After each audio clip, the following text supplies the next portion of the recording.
the outcome for the immediate outcome is we want to see improved operations. That's what we should see if we have an adoption of minimum standards throughout the United States. And they're using systems-based approach for the design, operation, maintenance, and policies. Policies for employees, as well as policies for the patrons. And a reduction in code violations. We also think that we'll see improved pool programs. We'll have improved data collection. Right now, we have jurisdictions that are collecting data, but they're not looking at the data. Why are you collecting data if you're not doing anything with it? Let's collect the data and let's use it for surveillance, and let's use it to make decisions. That's the whole concept with the MAHC. Long term, we're realizing we have an extensive research agenda. There's a lot of work that we still have questions on, and we'd like to see answered. And this is helpful because we can try to do fundraising efforts. We have researchers at CDC that can look at, oh, there's a project here we don't know a lot about, let's say cyanuric acid, so I'm really excited about this. And this is giving researchers ideas and things to continually advance the technology. Long term is a reduction in recreational water illness, injuries, and drownings. The process, they have a steering committee, which is Doug Sackett. He's from New York State Health Department. He's the director, and there's 9 members on the steering committee. They're kind of the editorial board, you could say. There's coordinators and assistants that work at CDC that help out with this. And then there's 12 technical committees. These committees work on the modules, and I'll show you what each module, the topics are. They review all the data out there, and they come out with a draft document. They send it up to the steering committee for review. Once that is approved, it goes out to public comment for 60 days. After everything's gone through public comment for 60 days, we'll have one more 60-day public comment. So you can see this is highly vetted. The steering committee is here. I'm not going to read all these names if I don't see one of you here in the audience. These guys, it's a huge group. We've got health departments. We've got the Florida Health Department, Bob Vincent in here. We have a county health department. We have the Park and Rec folks, MAHC, Aquatic Development Group. All these folks come to the table. And again, this is volunteer work. These folks all have regular day jobs. This is all volunteer. The technical committees, here's the group again. I'm just going to kind of read this really quickly, and we'll talk specifically about this. The 12 committees are contamination burden, disinfection and water quality, facility design and construction, facility maintenance and operation, hygiene, lifeguarding, monitoring and testing, operator training, recirculation, regulatory program administration. That's more about what a health department's role is. Risk management and safety, ventilation and air quality. And then they're working on a 13th committee to really implement and promote the MAHC. So if you're interested in that, let me know, and we can talk about that committee after. We're going through the process. I'll tell you every module that's gone out already. All these modules have been released for public comment. That's operator training. Like I said, it's already been vetted through public comment.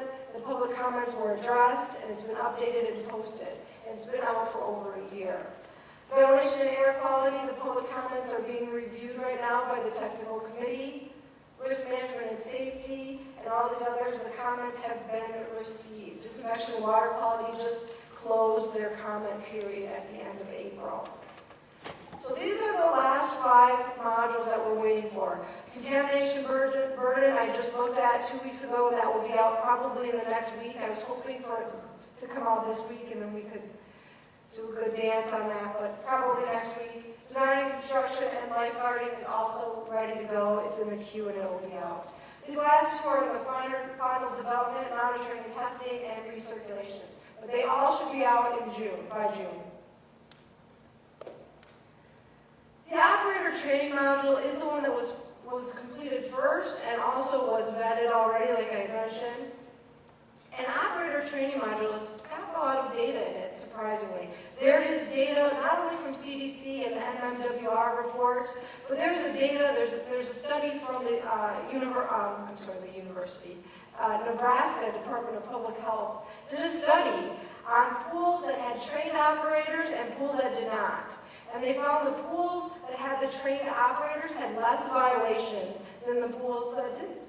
So right there, increased pool violations have been linked to lack of pool operator training. That's a great document. In this packet here, I have a copy of that article for you guys to read. It's peer-reviewed. It was published in the Journal of Environmental Health. That's MAHC's journal a few years ago. So CDC looks at all the injuries out there. They look at some of these outbreaks, and they see that, wow, you had a chemical spill, or you had incompatible chemicals being mixed, or the operator thought they were doing the right thing, and we had a fire. This is because someone was not trained and was not knowledgeable with the chemicals that they were using. So these are all preventable. This is how the operator training module is laid out. So these are the documentations and the peer-reviewed studies that we have. Operator training is really the first step to assure that we have adequate training for all of our public facilities. The elements in the operator training module is what should be taught in a course, right? What are the components? What is the key criteria and the elements that should be in the curriculum? What kind of qualifications should the instructor have? How long is the training good for? Is it 5 years? Is it 10 years? They ended up saying it was good for 5 years. Some on the committee thought that it would be good to have CEUs, continuing ed credits, because 5 years is a long time and there's a lot of changes that can happen in the aquatic industry. But they settled on a 5-year maximum. They also have a section on what type of facilities need an on-site operator versus an off-site operator. And all that information is in another module. It's called the Regulatory Program module. Ventilation and air quality, I think a lot of you, well, do you guys have a lot of indoor pools? I'm from Wisconsin, so all of our pools are basically indoor. Otherwise, we wouldn't have very many outdoor pools. But indoor air quality is an issue. And if you've been in a pool that's an indoor pool, you've walked in and you're smelling chlorine, and your eyes are starting to burn, I think you know what I'm talking about. So this module is basically the first step in improving air quality in indoor facilities. So it goes into the proper design, air distribution. It talks about how much makeup air should be required in these types of pools, and the patron modes as well. If you're interested in this module, again, it's posted on the CDC website. All of these modules are, and like I said, those of you that are health officials, I have a disc with all the modules on here for you. Does anyone have any questions on ventilation or operator training? I'm just going to kind of run through some of these quickly. No? We're all good? Can you guys hear me? All right. Okay, we're just looking at that. Again, the design system, I think they have here for temperature and humidity, how it's very important to know what the humidity is in your indoor pool.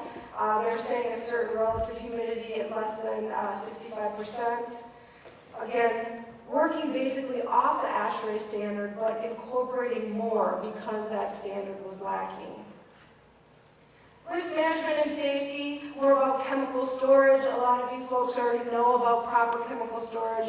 There's not really anything new in as far as storage of these types of compatible versus incompatible substances. But they just talk about that, and they outline the steps to really reduce risks in these types of environments. That could be depth markers. That could be employee training, how many employees should be trained on fecal accidents and vomits, those types of things. Cleanup is important. Sources of glare they look at, and ways to prevent glare is also in this module. And they also look at water temperature as well. I think I said that. Maintenance and operation is very similar to what the title is, maintenance and operation. What is the proper maintenance? What are the critical components of that? Closure and reopening guidance. That's been a lot of questions have said, when do I need to close? What is the proper procedure for closing? That's been really vetted quite well. So long-term closures versus short-term closures, do we need the health department to come in? When is that required? That's all here in this module. Equipment inventory, as well as operation manuals, making sure all those manuals are available for not only the health department, for you as the operator if something goes wrong.